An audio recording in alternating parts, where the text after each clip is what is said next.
Hello दोस्तों, स्वागत है आप सभी का आपके अपने चैनल हिंदी साहित्य साधना में। हम लोग रामचंद्र शुक्लकृत हिंदी साहित्य के इतिहास में आधुनिक काल को पढ़ रहे हैं, जिसके अंतर्गत आज की क्लास में हम लोग तृतीय उत्थान प्रकरण 5 गद्य साहित्य की वर्तमान गति को पढ़ेंगे। तो चलिए क्लास को स्टार्ट करते हैं। तो आधुनिक काल की गद्य खंड को शुक्ल जी ने दो भागों में डिवाइड किया है। पहला है आधुनिक काल के पूर्व गद्य की अवस्था। इसको शुक्ल जी ने कुल 2 प्रकरणों में डिवाइड किया है। और दूसरा भाग है आधुनिक गद्य साहित्य परंपरा का प्रवर्तन। इसको शुक्ल जी ने कुल 5 प्रकरणों में डिवाइड किया है। और उसके अलावा आधुनिक गद्य साहित्य परंपरा के प्रवर्तन को शुक्ल जी ने कुल 3 उत्थानों में भी डिवाइड किया है। और इन उत्थानों का समय जो है पेपर में पूछा जाता है। उत्थान है प्रथम उत्थान, द्वितीय उत्थान और तृतीय उत्थान। प्रथम उत्थान का समय है संवत 1925 से 1950 और द्वितीय उत्थान का समय है संवत 1950 से 1975 और तृतीय उत्थान का समय है 1975 से तक। तो इन उत्थानों का समय आप लोग जरूर याद रखेंगे, ये पेपर में पूछा जाता है। 5 प्रकरणों में डिवाइड किया गया है और 3 उत्थानों में डिवाइड किया गया है।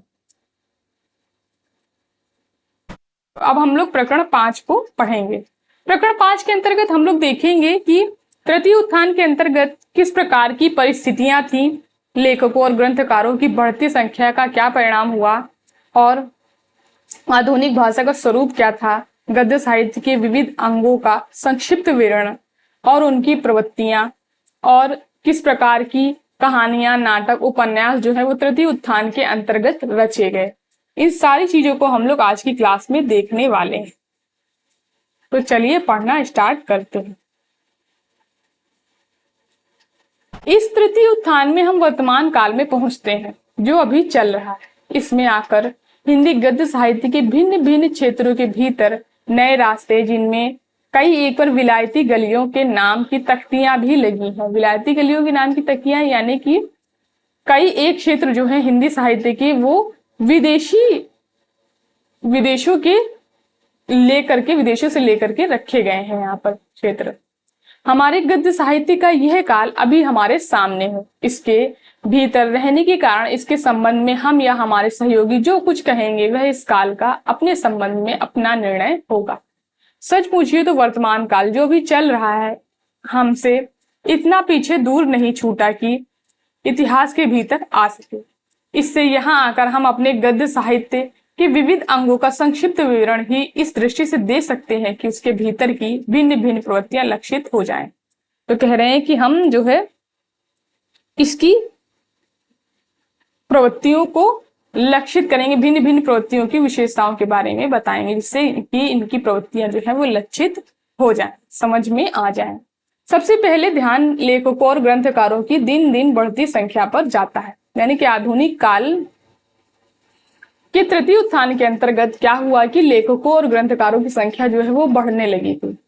इन 20-21 वर्षों के बीच हिंदी साहित्य का मैदान काम करने वालों से पूरा पूरा भर गया, जिससे उनके कई अंगों की बहुत अच्छी पूर्ति हुई। यानी हिंदी साहित्य के इन ग्रंथकारों की संख्या और लेखकों की संख्या बढ़ने से क्या हुआ, हिंदी साहित्य की जो कई क्षेत्र थे, कई अंगों की पूर्ति जो है वो अच्छी हुई। यानी कि कई अच्छी प्रकार की जो रचनाएं जो है वो रची गई और साथ ही बहुत सी फालतू चीजें भी इधर उधर बिखरी हुई, जैसे भाषा का पूरा अभ्यास और उस पर अच्छा अधिकार रखने वाले प्राचीन और नवीन साहित्य के स्वरूप को ठीक ठीक परखने वाले अनेक लेखकों द्वारा हमारा साहित्य पुष्ट और प्रौढ़ हो चला। यानी कि एक तो हिंदी साहित्य के विभिन्न क्षेत्रों में अच्छी अच्छी रचनाएं रची गई। दूसरी बात क्या हुआ, दूसरा चीज कि हिंदी भाषा पर अधिकार रखने वाले अच्छे अच्छे लेखक जो है वो हुए, जिससे हमारा हिंदी साहित्य जो है वो और भी पुष्ट और प्रौढ़ हो गया। वैसे ही केवल पाश्चात्य साहित्य के किसी कोने से आंख खोलने वाले और यूरोप की हर एक नई पुरानी बात को आधुनिकता कहकर चिल्लाने वाले लोगों के द्वारा कुछ अनधिकार चर्चा, बहुत सी अनाड़ी बातें भी फैली। इस दूसरे ढांचे के लोग यूरोप की सामाजिक, राजनीतिक और साहित्यिक परिस्थिति के अनुसार समय समय पर उठे नानावादों और प्रवादों को लेकर और उनकी उक्तियों के टेढ़े सीधे अनुवाद को उद्धरणी करके ही अपने को हमारे वास्तविक साहित्य निर्माताओं से 10 हाथ आगे बताकर चले हैं। इनके कारण हमारा सच्चा साहित्य रुका तो नहीं, पर व्यर्थ की भीड़ भाड़ के बीच ओट में अवश्य पड़ता रहा। यानी विभिन्न प्रकार के वाद जो है वो यूरोप से लेकर यहाँ पर प्रचलित करने लगे उस समय के जो लेखक थे। इससे क्या हुआ कि व्यर्थ की भीड़ भाड़ जरूर बढ़ रही थी साहित्य में। क्या नाटक, क्या उपन्यास, क्या निबंध, क्या समालोचना, क्या काव्य स्वरूप, मीमांसा, सबके क्षेत्रों के भीतर कुछ विलायती मंत्रों का उच्चारण सुनाई पड़ता आ रहा है। इनमें से कुछ तो ऐसे हैं जो अपने जन्म स्थान में अब नहीं सुनाई पड़ते। हंसी तब आती है जब कुछ ऐसे व्यक्ति भी मध्य युग की प्रवृत्ति, क्लासिकल, रोमांटिक इत्यादि शब्दों से विभूषित अपनी आलोचना द्वारा नए युग की वाणी का संचार समझाने खड़े होते हैं, जो इन शब्दों का अर्थ तो दूर रहा अंग्रेजी भी नहीं जानते। यानी कि इन शब्दों का अर्थ वो लोग समझाते हैं जो कि इनके बारे में जानते भी नहीं है, इन शब्दों के बारे में। उपन्यास के क्षेत्र में देखिए तो एक और प्रेमचंद ऐसे प्रतिभाशाली उपन्यासकार हिंदी की कीर्ति का देश भर में प्रसार कर रहे हैं। दूसरी ओर कोई उनकी भरपेट निंदा करके टॉलस्टॉय का पापी के प्रति घृणा नहीं, दया वाला सिद्धांत लेकर दौड़ता है। यानी कि प्रेमचंद जैसे प्रतिभाशाली साहित्यकार जो थे उस समय अच्छे अच्छे उपन्यासों और कहानियों की रचना कर रहे थे, लेकिन कुछ लोग जो थे वो उनकी निंदा भी कर रहे थे उस समय। एक दूसरा आता है जो दया वाले सिद्धांत के विरुद्ध यूरोप का साम्यवादी सिद्धांत ला भिड़ाता है। यानी अलग अलग लेखक अलग अलग प्रकार की चीजें जो है वो कर रहे थे, और कहता है कि गरीबों का रक्त चूस कर उसे अपराधी बनाना, फिर बड़ा बनाकर दया दिखाना तो उच्च वर्ग के लोगों की मनोवृत्ति है। वह बड़े जोश के साथ सूचित करता है कि इस मनोवृत्ति का समर्थन करने वाला साहित्य हमें नहीं चाहिए। हमें तो ऐसा साहित्य चाहिए जो पद दलित, अकिंचनों में रोष, विद्रोह और आत्मगौरव का संचार करे, और उच्च वर्ग के लोगों में नैराश्य, लज्जा और ग्लानि का। यानी कि कुछ लोगों का मानना था कि साहित्य जो है वो इस प्रकार का रचा जाना चाहिए जिससे कि जो पद दलित और अकिंचनों में रोष उत्पन्न हो, विद्रोह उत्पन्न हो और आत्मगौरव का संचार हो, जिससे उच्च लोगों में नैराश्य और लज्जा की भावना जो है वो उत्पन्न हो उच्च वर्ग के लोगों में।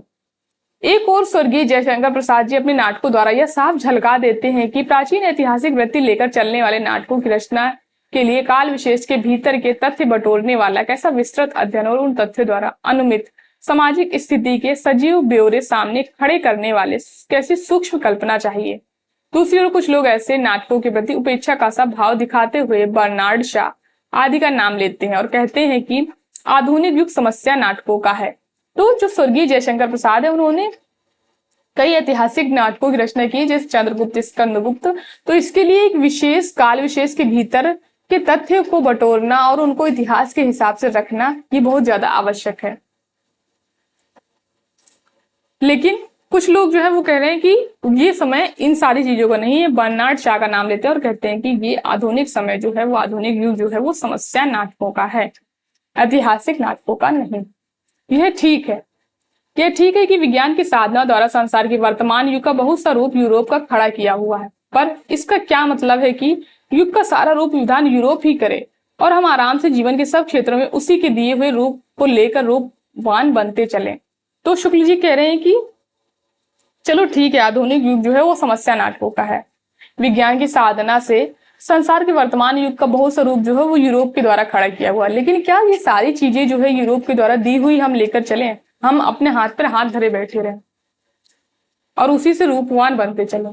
क्या अपने स्वतंत्र रूप स्वरूप विकास की हमारी शक्ति सब दिन के लिए मारी गई है? यानी हम कुछ भी नहीं कर सकते हैं। हमारा यह तात्पर्य नहीं कि यूरोप के साहित्य क्षेत्र में उठी हुई बातों की चर्चा हमारे यहाँ ना हो। यानी कि कह रहे हैं कि ऐसा नहीं है कि यूरोप में जो साहित्य क्षेत्र में जो उठ रही हैं प्रवृत्तियां उठ रही हैं, जो बातें उठ रही हैं, उनकी चर्चा हमारे यहाँ ना हो, लेकिन हमको अपना भी कुछ रखना चाहिए। यदि हमें वर्तमान जगत के बीच से अपना रास्ता निकालना है तो वहां के अनेक वादों, प्रवृत्तियों तथा उन्हें उत्पन्न करने वाली परिस्थितियों का पूरा परिचय हमें होना चाहिए। सही बात है बिल्कुल, कि अगर हमको वहां के यूरोप में जो वाद और प्रवृत्तियां चल रही हैं, अगर हमको उनके बारे में पूरा परिचय चाहिए तो हमको उनकी परिस्थितियों और प्रवृत्तियों के बारे में भी पता होना चाहिए। उन वादों की चर्चा अच्छी तरह हो, उन पर पूरा विचार और उनके भीतर जो थोड़ा बहुत सत्य छिपा हो उसका ध्यान अपने साहित्य के विकास में रखा जाए। पर उनमें से कभी इसको कभी उसको यह कहते हुए सामने रखना कि वर्तमान विश्व साहित्य का स्वरूप यही है जिससे हिंदी साहित्य अभी बहुत दूर है, अनाड़ीपन ही नहीं जंगलीपन भी है। तो कह रहे हैं कि यूरोप साहित्य को ही ऊंचा रखा जाए, ऊंचे पे रखा जाए और ये कहा जाए कि हिंदी साहित्य जो है वो यूरोप के साहित्य से भी बहुत ज्यादा दूर है, अनाड़ीपन ही नहीं जंगलीपन भी है। आजकल भाषा की भी बुरी दशा है। बहुत से लोग शुद्ध भाषा लिखने का अभ्यास होने के पहले ही बड़े पोथे लिखने लगते हैं। तो शुक्ल जी कह रहे हैं कि भाषा की तृतीय उत्थान के अंतर्गत भाषा की भी बहुत बुरी दशा थी, क्योंकि लोगों को क्या था, भाषा का ज्ञान नहीं होता था और लोग क्या थे, रचनाएं करने लगते थे, उपन्यास कहानी इत्यादि की रचना जो है वो करने लगते थे, जिनमें व्याकरण की भद्दी भूलें तो रहती ही हैं, कहीं कहीं वाक्य विन्यास तक ठीक नहीं रहता। यह बात और किसी भाषा के साहित्य में शायद ही देखने को मिले, यानी ये किसी और भाषा के साहित्य में देखने को नहीं मिलेगी ये चीजें, ये भाषा तक नहीं आती हमें सही से, हम वाक्य विन्यास नहीं कर पाते और हम ग्रंथों की रचना कर रहे हैं, ये केवल हिंदी साहित्य में ही देखने को मिलेगा, ऐसा शुक्ल जी बोल रहे हैं। व्याकरण की भूलों तक की ही बात नहीं है, अपनी भाषा की प्रवृत्ति की पहचान न रहने के कारण कुछ लोग उसका स्वरूप भी बिगाड़ कर चले। वे अंग्रेजी की शब्द वाक्य और मुहावरे तक ज्यों के त्यों उठाकर रख देते हैं, यह नहीं देखने जाते कि हिंदी हुई या कुछ और। कुछ के नीचे अवतरणों से यह बात स्पष्ट हो जाएगी। यहाँ पर कुछ उदाहरण जो है वो शुक्ल जी देते हैं। उनके हृदय में अवश्य एक ललित कोना होगा जहां रतन ने स्थान पा लिया होगा। कुंडली चक्र उपन्यास। उन लोगों में से ना था जो घास के घोड़ों घास को थोड़ी देर भी अपने पैरों के तले उगने ना देते हो, वही। तो इन्होंने अंग्रेजी के शब्द और वाक्यों और मुहावरे को जो है सीधे सीधे हिंदी में अनुवाद कर दिया है और ये भी नहीं देखा कि उसका अर्थ किस प्रकार से निकलेगा। क्या संभव नहीं है कि भारत के बड़े बड़े स्वार्थ कुछ लोगों की नामावली उपस्थित करें? तो ये कुछ उदाहरण जो है वो शुक्ल जी ने दिए हैं। फिर आगे आते हैं उपन्यास और कहानी। किस तरीके की उपन्यास और कहानियों की रचना हुई तृतीय उत्थान के भीतर। इस तृतीय उत्थान में हमारा उपन्यास कहानी साहित्य ही सबसे अधिक समृद्ध हुआ है। तो शुक्ल जी कह रहे हैं कि तृतीय उत्थान में पूछा जा सकता है कि कौन सी विधा है जो सबसे ज्यादा समृद्ध हुई है तृतीय उत्थान के अंतर्गत शुक्ल जी के अनुसार। तो तृतीय उत्थान के अंतर्गत शुक्ल जी के अनुसार उपन्यास और कहानी विधा जो है वो सबसे ज्यादा समृद्ध हुई है। नूतन विकास लेकर आने वाले प्रेमचंद जी जो कर गए वह तो हमारे साहित्य की एक निधि ही है। उनके अतिरिक्त पंडित विशंभर नाथ कौशिक, बाबू प्रताप नारायण श्रीवास्तव, श्री जैनेन्द्र कुमार ऐसे सामाजिक उपन्यासकार तथा बाबू वृंदावन लाल वर्मा ऐसे ऐतिहासिक उपन्यासकार उपन्यास भंडार की बहुत सुंदर पूर्ति करते जा रहे हैं। तो सामाजिक उपन्यासकारों के अंतर्गत शुक्ल जी ने किसका किसका नाम लिया है? पंडित विशंभर नाथ कौशिक, बाबू प्रताप नारायण श्रीवास्तव और श्री जैनेन्द्र कुमार। और ऐतिहासिक उपन्यासकारों में बाबू वृंदावन लाल वर्मा। तो हो सकता है ये पेपर में पूछ लिया जाए इस तरीके से, तो आप लोग इनको याद रखेंगे। सामाजिक उपन्यासों में देश में चलने वाले राष्ट्रीय तथा आर्थिक आंदोलनों का भी बहुत कुछ आभास रहता है। तो कह रहे सामाजिक उपन्यास जो रचे गए उनमें देश में चलने वाले जो आर्थिक आंदोलन चल रहे हैं उनका भी कुछ आभास रहता है। तालुकदारों के अत्याचार, भूखे किसानों की दारुण दशा के बड़े चटकीले चित्र उनमें प्रायः पाए जाते हैं। इस संबंध में हमारा केवल यही कहना है कि हमारे निपुण उपन्यासकारों को केवल राजनीतिक दलों द्वारा प्रचारित बातें लेकर चलना चाहिए। वस्तुस्थिति पर अपनी व्यापक दृष्टि भी डालनी चाहिए। उन्हें यह भी देखना चाहिए कि अंग्रेजी राज्य जमने पर भूमि की उपज या आमदनी पर जीवन निर्वाह करने वाले किसानों और जमींदार दोनों की और नगर के रोजगारों या महाजनों की परस्पर क्या स्थिति हुई। उन्हें यह भी देखना चाहिए कि राज कर्मचारियों के इतना बड़ा चक्र ग्रामवासियों के सिर पर ही चला करता है, व्यापारियों का वर्ग उससे प्रायः बचा रहता है। तो शुक्ल जी कह रहे हैं कि जो सामाजिक उपन्यास उस समय जो रचे गए उन्होंने केवल राजनीतिक दलों द्वारा प्रचारित बातें ही लेकर जो है रचना की है। उनको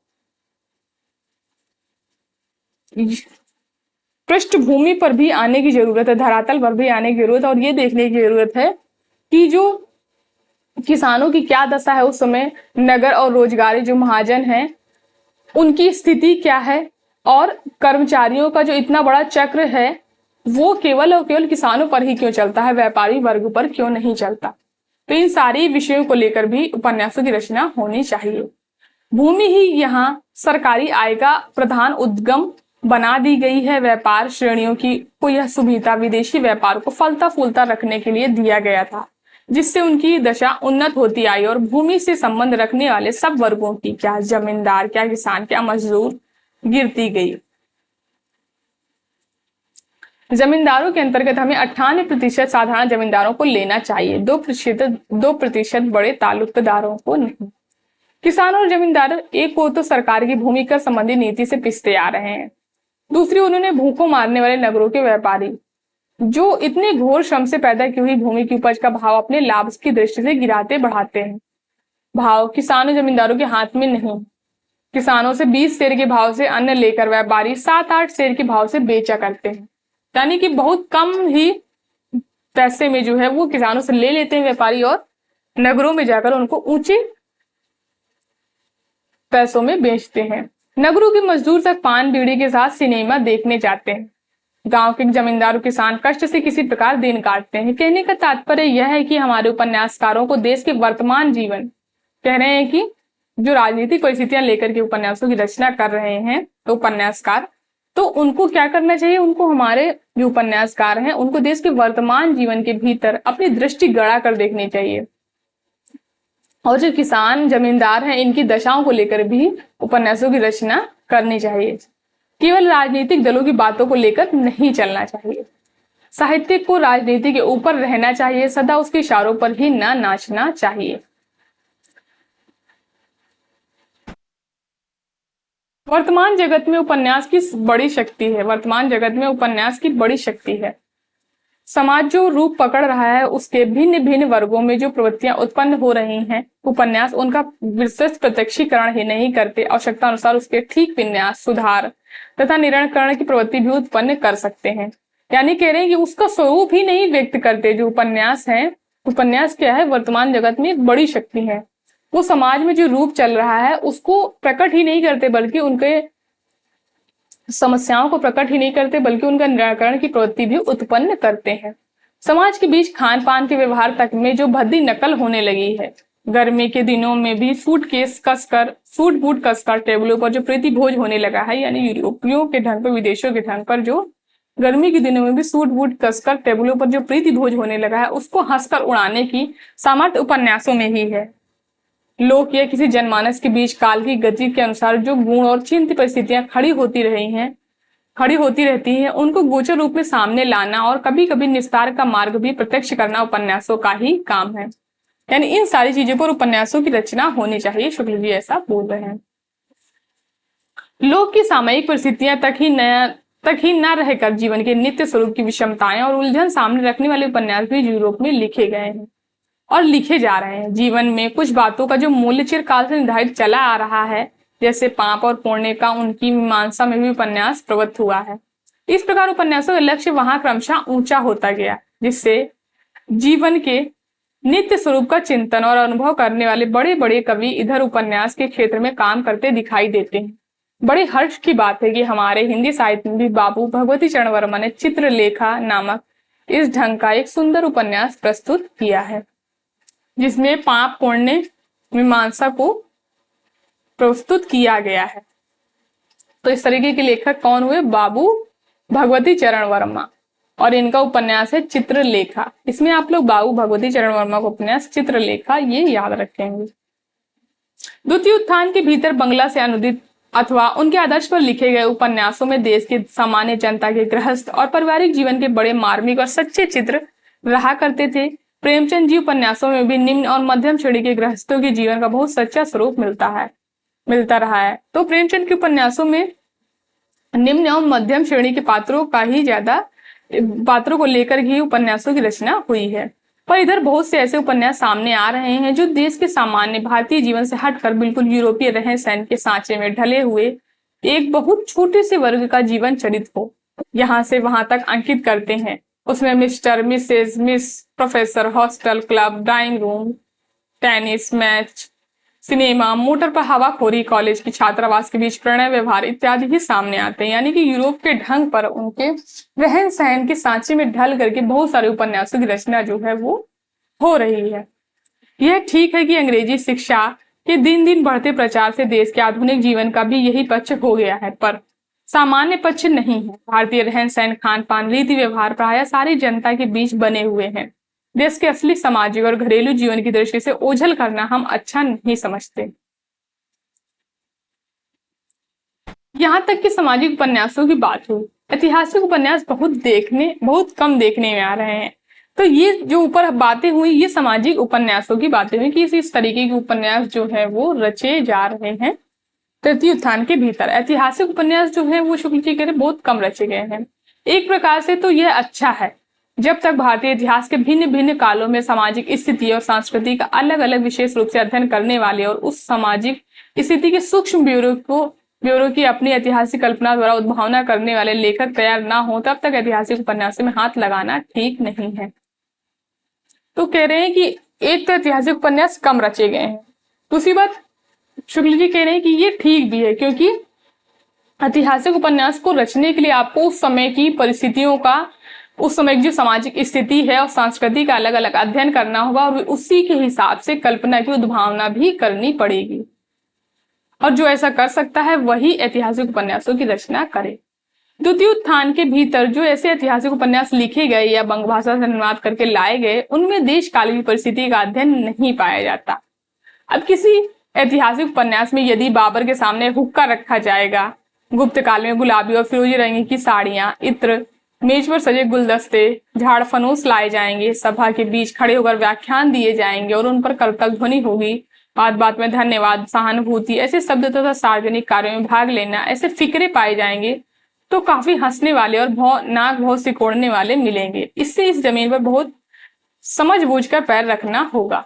तो कह रहे हैं कि उस समय की परिस्थितियों का आप पता होना चाहिए और संस्कृति के बारे में पता होना चाहिए। नहीं, इसी तरीके की जो है वो उपन्यास जो है वो रचे जाएंगे, क्योंकि काफी हंसने वाले और नाक बहुत सिकोड़ने वाले होंगे। ऐतिहासिक उपन्यास किस ढंग से लिखना चाहिए, यह प्रसिद्ध पुरातत्वविद श्री राखाल दास बंदोपाध्याय ने अपने करुणा, शशांक और धर्मपाल नामक उपन्यासों द्वारा अच्छी तरह दिखा दिया है।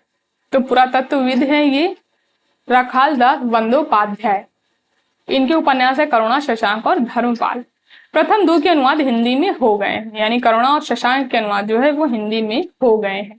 खेद है कि समीचीन पद्धति पर हिंदू साम्राज्य के भीतर की कथा वस्तु लेकर मौलिक उपन्यास ना लिखे गए। नाटक के क्षेत्र में अलबत्ता स्वर्गीय जयशंकर प्रसाद जी ने इस पद्धति पर कई सुंदर ऐतिहासिक नाटक लिखे,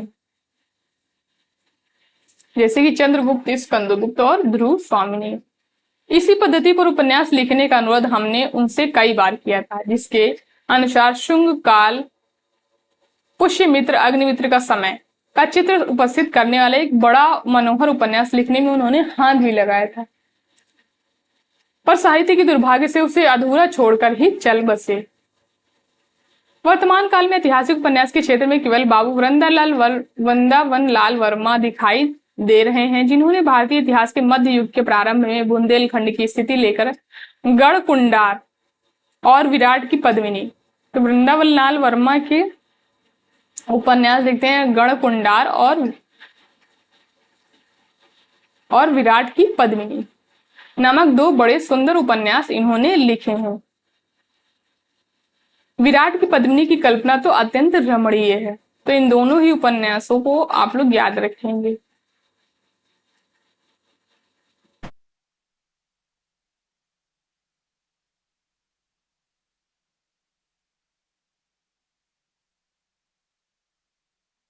प्रसाद जी ने नाटक लिखे हैं, सॉरी मैंने आप लोग बता दिया, प्रसाद जी ने, जयशंकर प्रसाद ने नाटक लिखे हैं, जयशंकर प्रसाद ने नाटक लिखे हैं, चंद्रगुप्त, स्कंदगुप्त और ध्रुव स्वामिनी। यहाँ पर उपन्यासों की बात चल रही है, सॉरी। उपन्यासों के भीतर लंबे लंबे दृश्य वर्णनों तथा धारा प्रवाह भाव व्यंजनापूर्ण भाषा की जो प्रथा पहले थी, वह यूरोप में बहुत कुछ छांट दी गई, अर्थात वहां उपन्यासों से काव्य का रंग बहुत कुछ हटा दिया गया। यह बात वहां नाटक और उपन्यास के क्षेत्र में यथा तथ्यवाद की प्रवृत्ति के साथ हुई। इससे उपन्यास कला की अपनी निज की विशेषता निखर कर झलकी, इसमें कोई संदेह नहीं।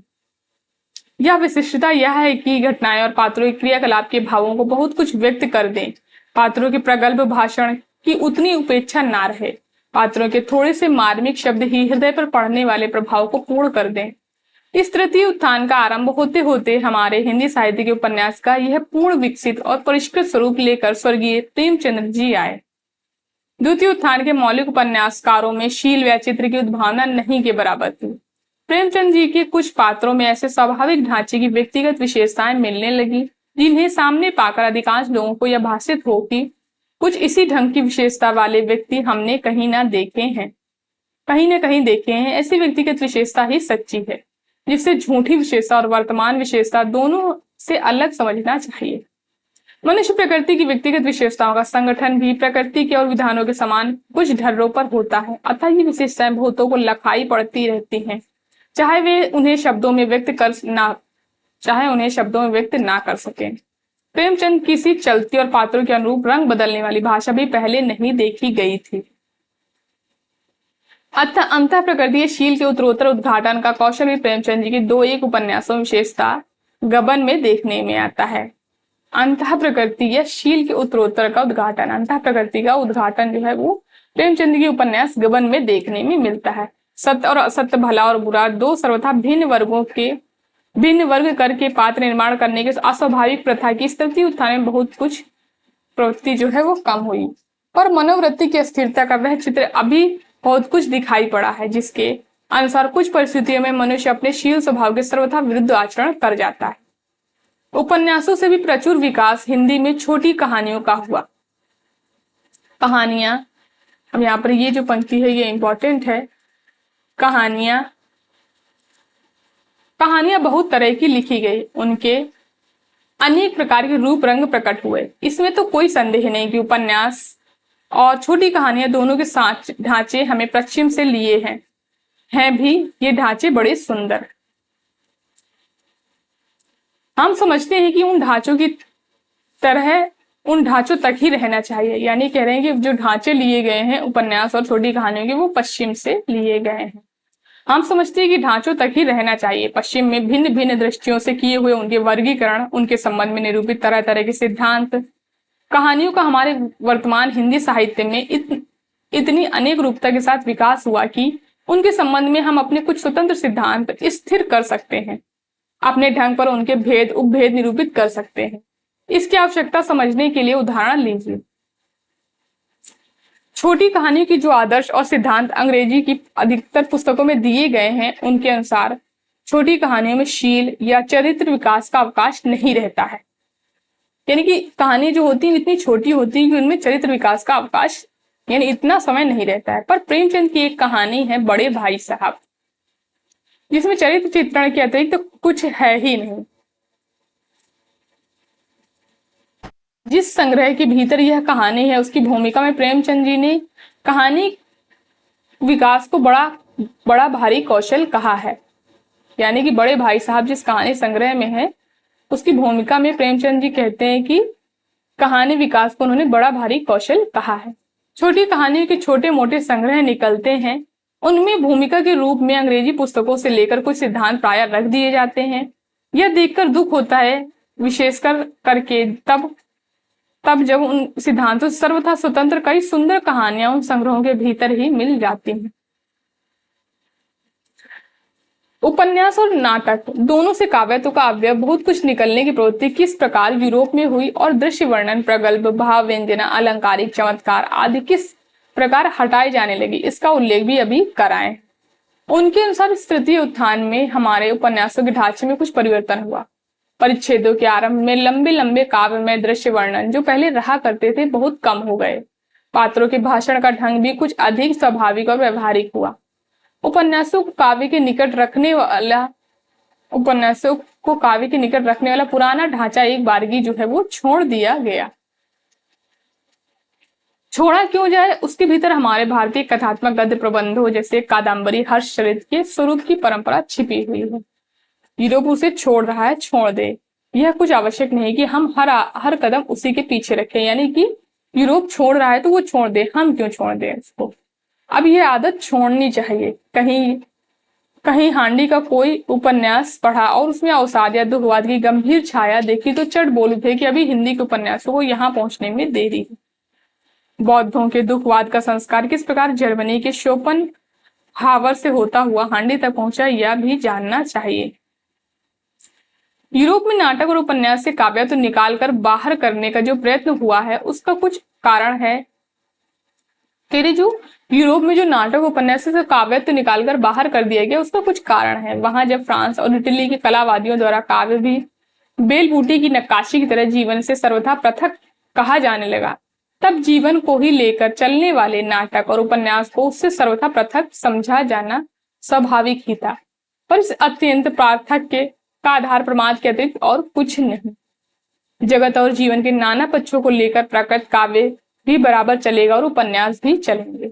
एक चित्रण और भाव व्यंजना को प्रधान रखेगा, दूसरा घटनाओं के संचरण द्वारा विविध परिस्थितियों की उद्भावना को।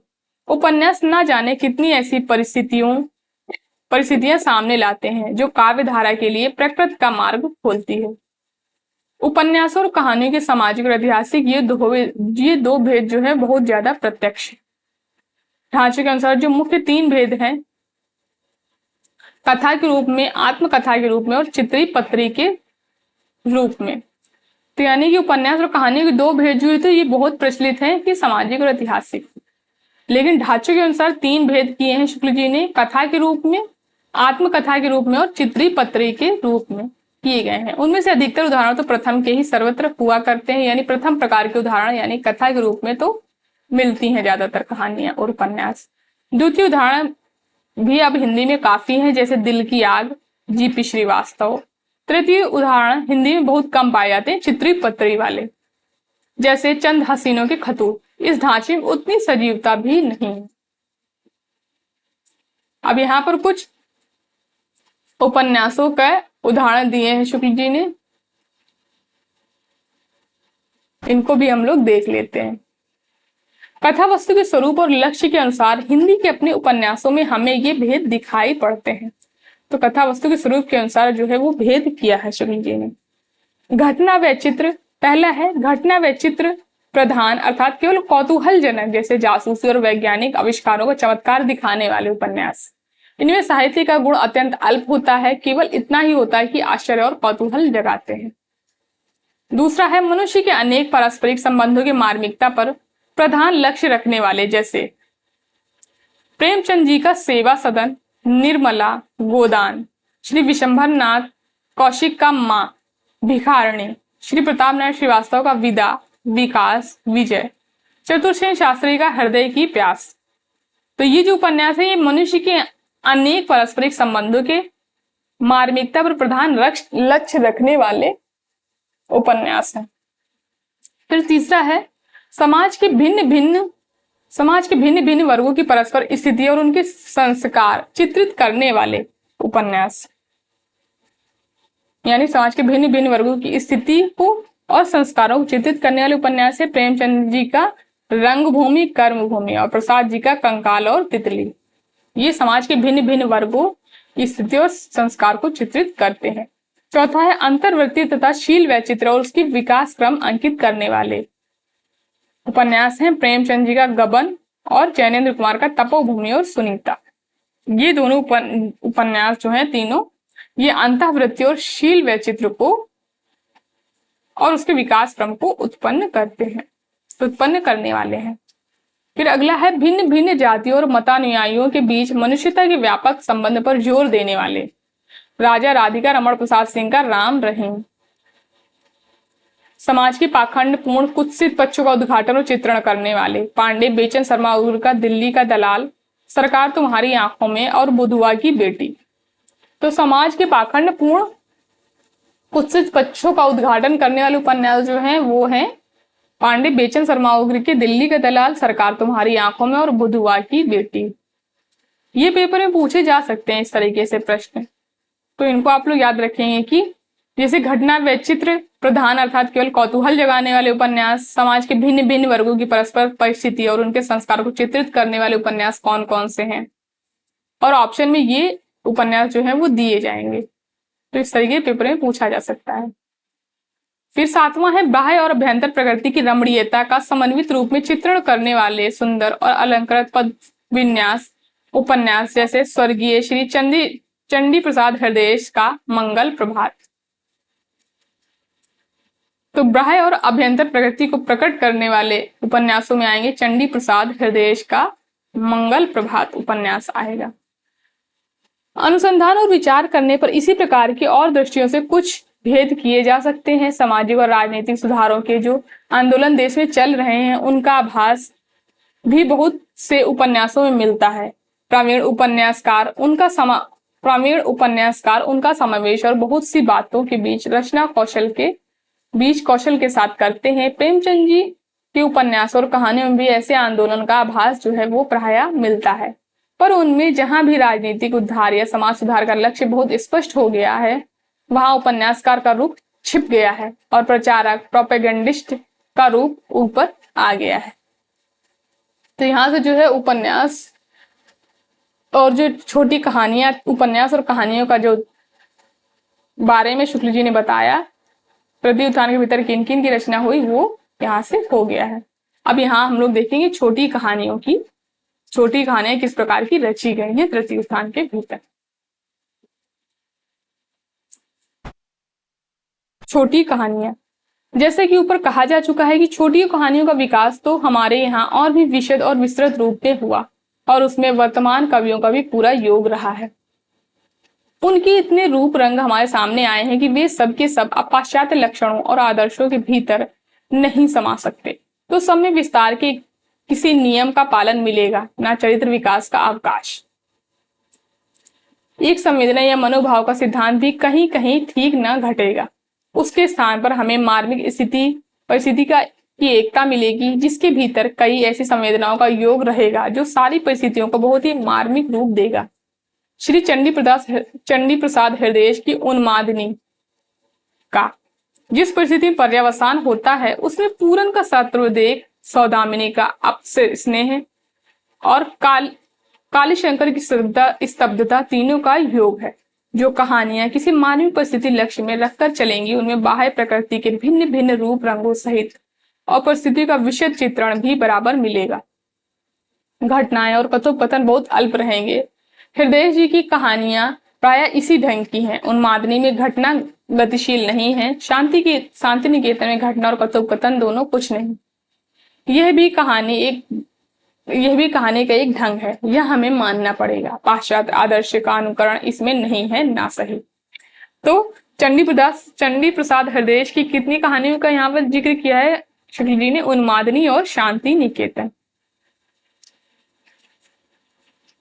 वस्तु विन्यास के ढंग से भी इधर अधिक वैचित्र्य आता है। घटनाओं में काल के पूर्वापर क्रम का विपर्य कहीं कहीं इस तरह का मिलेगा कि समझने के लिए कुछ देर रुकना पड़ेगा। कहानियों में परिच्छेद ना लिखकर केवल 1, 2, 3 आदि संख्याएं देकर विभाग करने की चाल है। अब कभी कभी एक ही नंबर के भीतर चलते हुए वृत्त के बीच थोड़ी सी जगह छोड़कर किसी पूर्व काल की परिस्थिति पाठकों के सामने एक बारगी रख दी जाती है। कहीं कहीं चलते हुए वृत्त के बीच में परिस्थिति का नाटकीय ढंग का एक छोटा सा चित्र भी आ जाता है।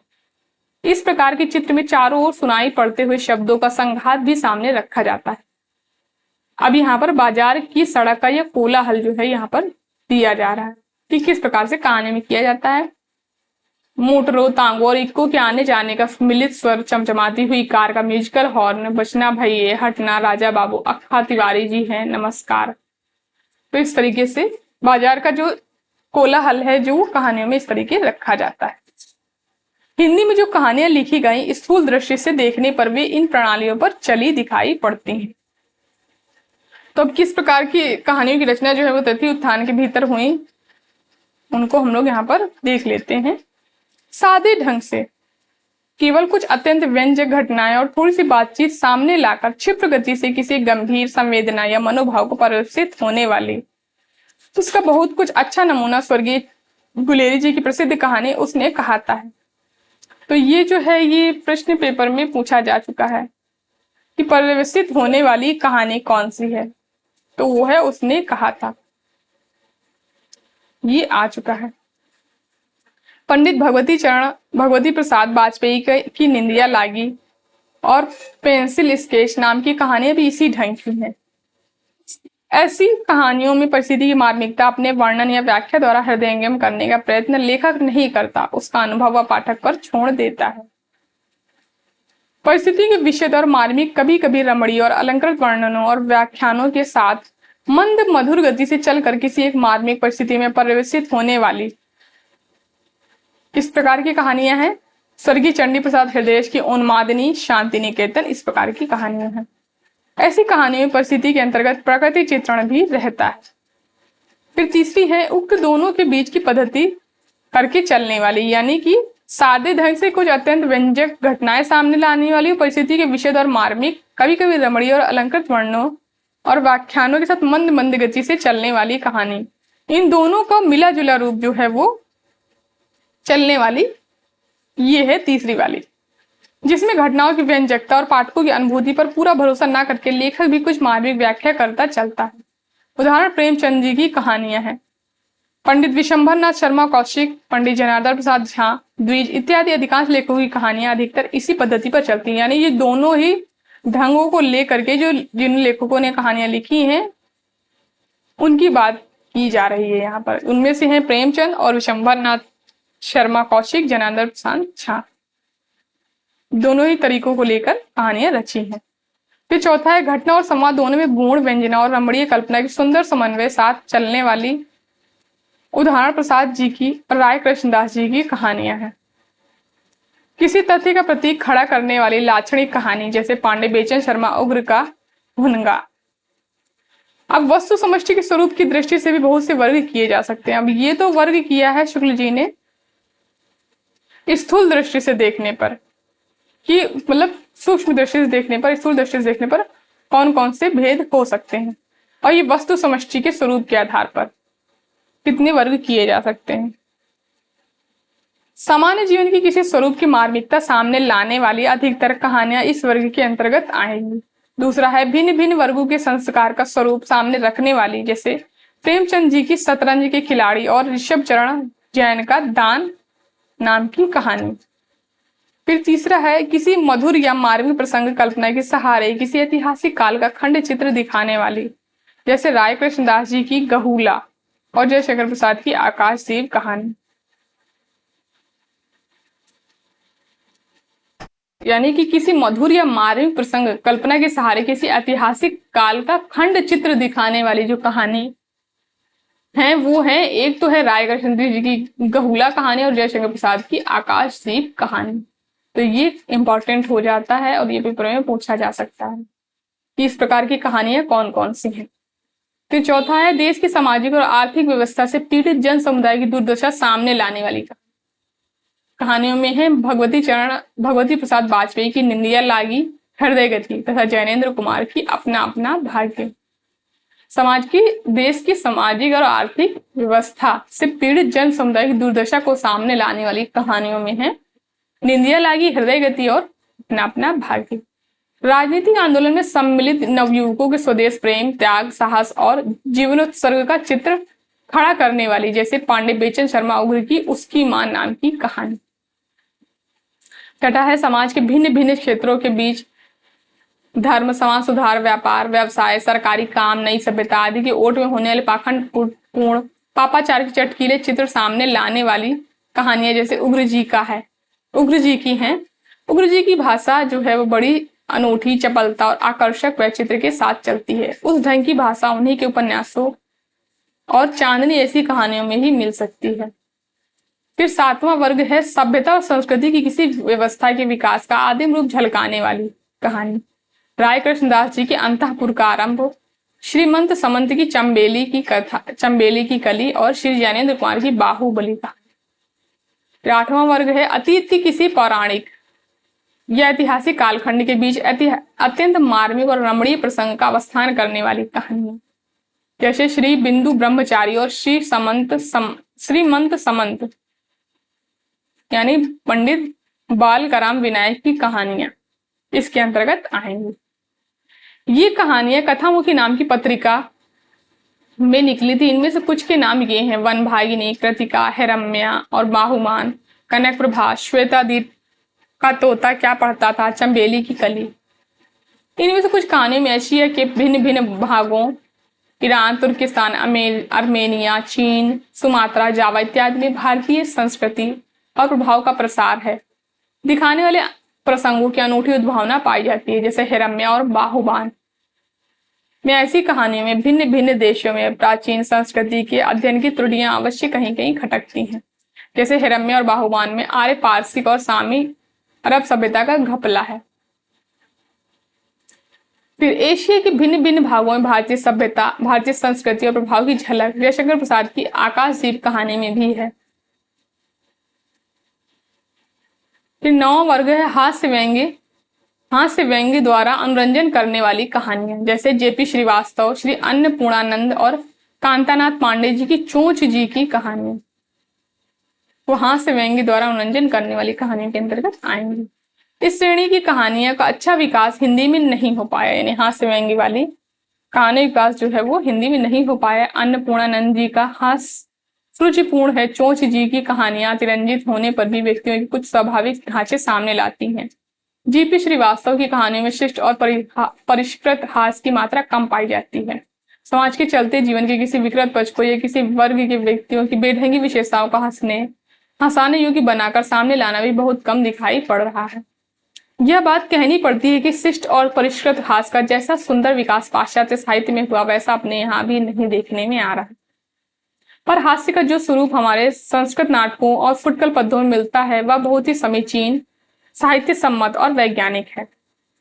यानी कि हास्य व्यंग्यात्मक जो कहानियां हैं उनका विकास जो है वो यूरोप में हुआ है, अभी हमारे यहाँ इतना नहीं देखने को मिलती इस तरह की कहानियां। संस्कृत के नाटकों में हास्य के आलंबन विदूषक के रूप में पेटू ब्राह्मण रहे हैं और फुटकल पयों में शिव ऐसे अवघड़ देवता तथा इनके परिवार और समाज, कहीं कहीं खटमल ऐसे क्षुद्र जीव भी आ गए हैं कि हिंदी में इनके अतिरिक्त कंजूसी पर विशेष कृपा हुई है। यानी कि जो हास्य व्यंग्यात्मक कहानियां लिखी गई तो इन पात्रों को लेकर लिखी गई, जैसे शिव ऐसे अवघड़ देवता और उनका परिवार, कहीं कहीं खटमल जैसे क्षुद्र जीवों को लेकर भी लिखी गई, कंजूसों पर विशेष कृपा रही है।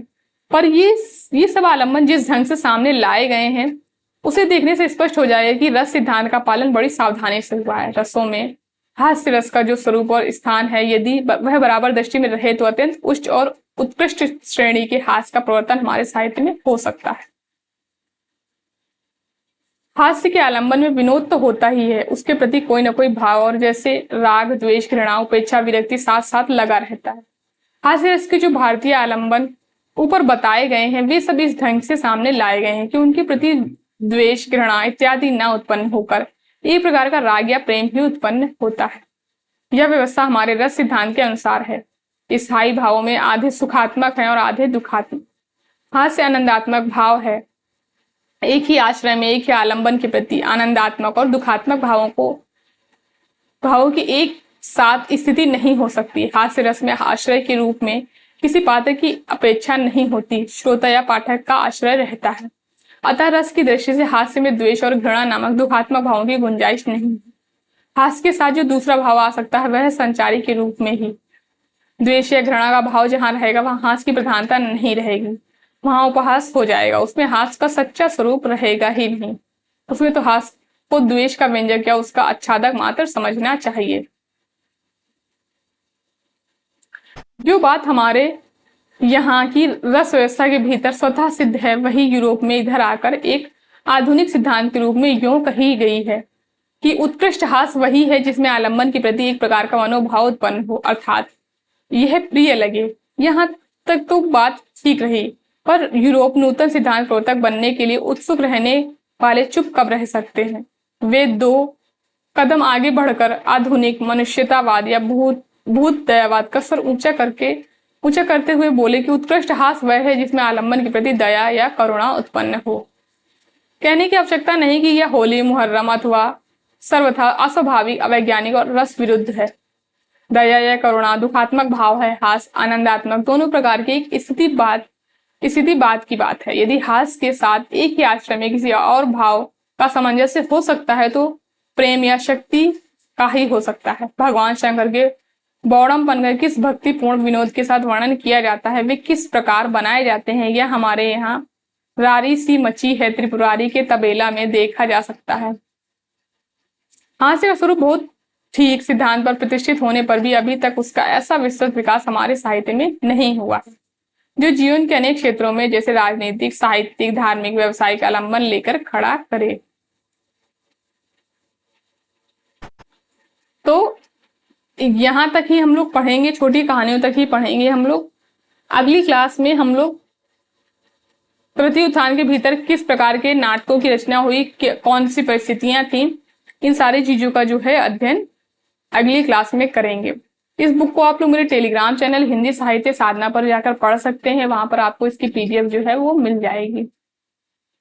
तो धन्यवाद दोस्तों इस क्लास को लास्ट तक देखने के लिए। अगर क्लास पसंद आई हो तो लाइक करिए, शेयर करिए एंड हमारे चैनल को सब्सक्राइब करिए।